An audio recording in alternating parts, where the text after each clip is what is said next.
Hello, everyone, and welcome back to the channel. Y'all, this formula shortage is ridiculous. I have anxiety thinking about it, talking about it, creating this video, everything. It's a lot. So, if you don't know, I do exclusively pump, but I still have to supplement. And what that means is I am not making enough milk to keep up with these girls. They take about 16, well, they take at minimum 16 bottles a day. So I do pump enough to feed them during the day, but at night I need a little help. So I do give them formula bottles at night. So I have been dealing with this probably since day one of them being born, struggling to find what they use. And they use the Similac 360 Total Care. And I have tried other formulas, but little Miss Mila does not take two other formulas.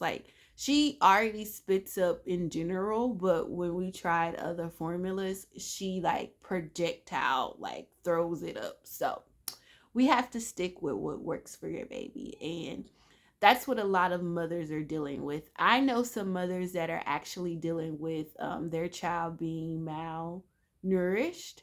I know some mothers that are driving all across the city, some across the state, just trying to find formula to feed their children. So let's talk about it. Like, what happened? And I get this question a lot, like, why is this even happening? Because again, I've been dealing with this since the girls were born. So we're gonna unpack like what happened. So basically, it was like a perfect storm with, I have my notes. So it was a perfect storm with basically the recall, supply chain, and market demand. So story time. So let's talk about it. There is four companies in the United States that produce formula. And out of the four, one, Abbott Nutrition, basically controls a little over half of the formula in the United States. And they have a wide range of products and things that they manufacture. They have a global manufacturing company, but the facility that actually makes formula is in Michigan. And there's not even a lot of facilities that make formula. It's only a couple. And this Abbott company has their facility in Michigan, and it's one of the largest. So that being said, back in February, Abbott voluntarily recalled formula and shut down their facility because four babies got sick, and unfortunately, two babies actually died from a bacteria infection. And all of these babies had formula from the manufacturer in Michigan. So that's one thing. There is a whole plot twist. So there was a whistleblower that reported health and safety complaint issues for the Michigan facility back in October of 2021. Yes, there was somebody was like, it ain't right over here. And then so Abbott basically said that, you know, yes, we have some health and safety issues, but the bacteria that we did our own private investigation wasn't the same bacteria that was found in the babies. But the FDA was like, issues are issues. Even though you've had bacteria that wasn't specifically the strand that was in the sick babies, you still got issues.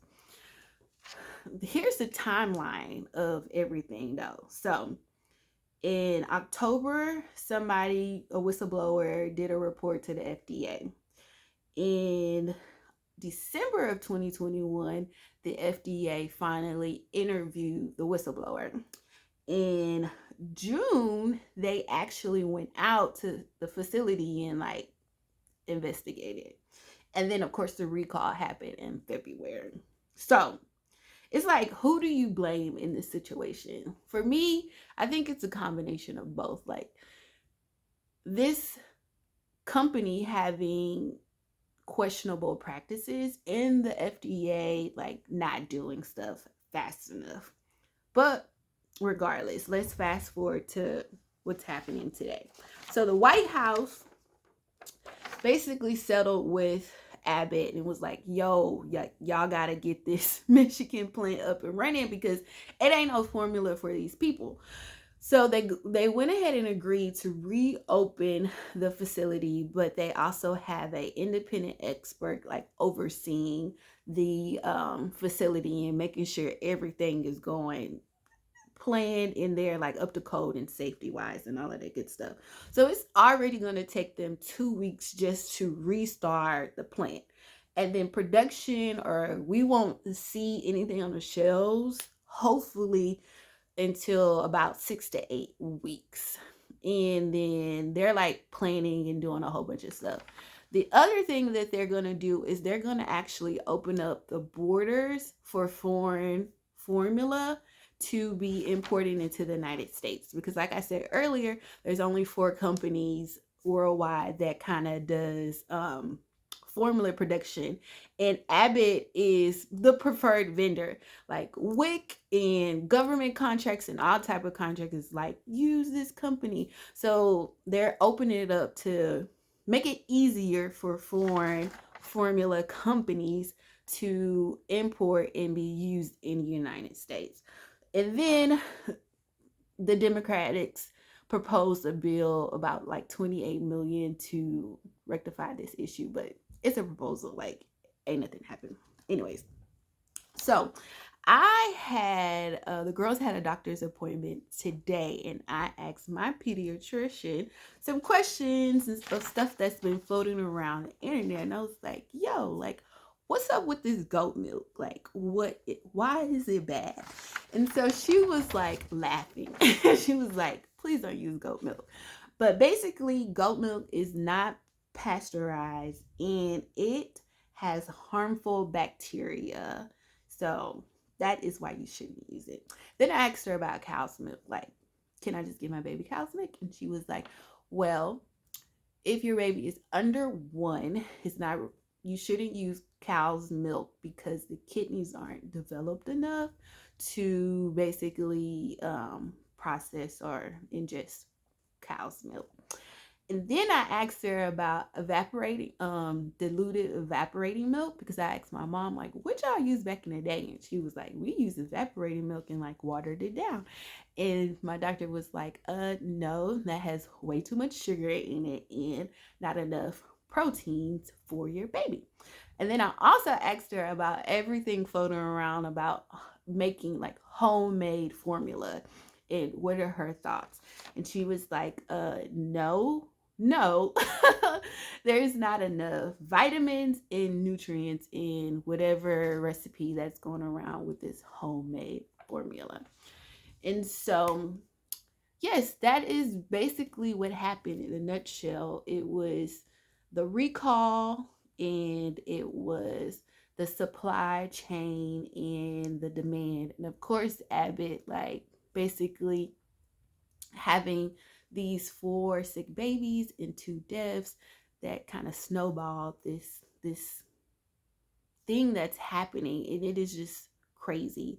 And so for me personally, I am reaching out to a lactation consultant to try some ways to try to increase my I was going to say production, but increase my milk so I can produce more and wing myself off of having to rely on formula to feed the girls.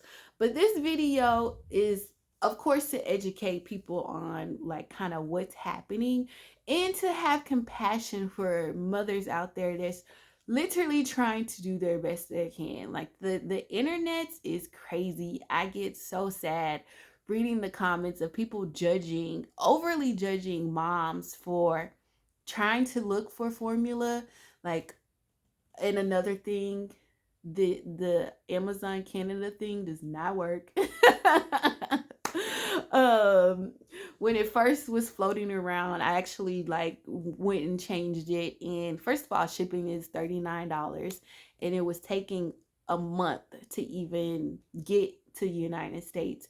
And they didn't have the formula that the girls use anyway. um I totally forgot what. Oh, compassion. So just have compassion for mothers out there trying to do their best they can. If you didn't start breastfeeding your kids from day one, you can't just be like, oh, let me breastfeed now. Like they're 3 months or 6 months or whatever. Like it don't work like that.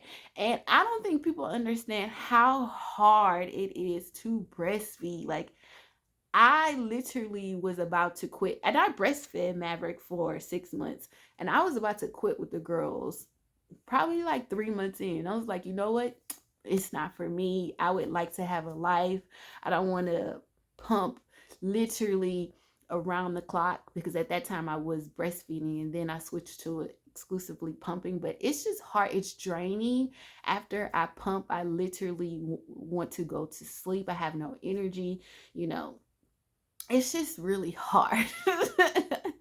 And so for people to tell mothers like you just need to breastfeed or you just need to do this, like I just feel like if you're not personally experiencing the situation, like you can't cast judgment in general. And even if you are, like everything doesn't work for you. Don't know what people are going through, and everything isn't a one size fits all when it comes to breastfeeding or anything like that. Even this video, like I don't want to condemn other people. Like do the best you can by all means. But I did want to answer the question about people wanting to know why, like what happened, basically why are we even in this situation. But yeah, just pray for someone. If you know any mothers out there that use formula, just ask them if they need anything before you just kind of like overly condemn them for not, breastfeeding. You never know what's going on. So yes, that is the formula shortage video. You guys pray for me as I go through this journey of trying to increase my supply to keep up with the girls. But thank you for watching. Have a great day. Bye.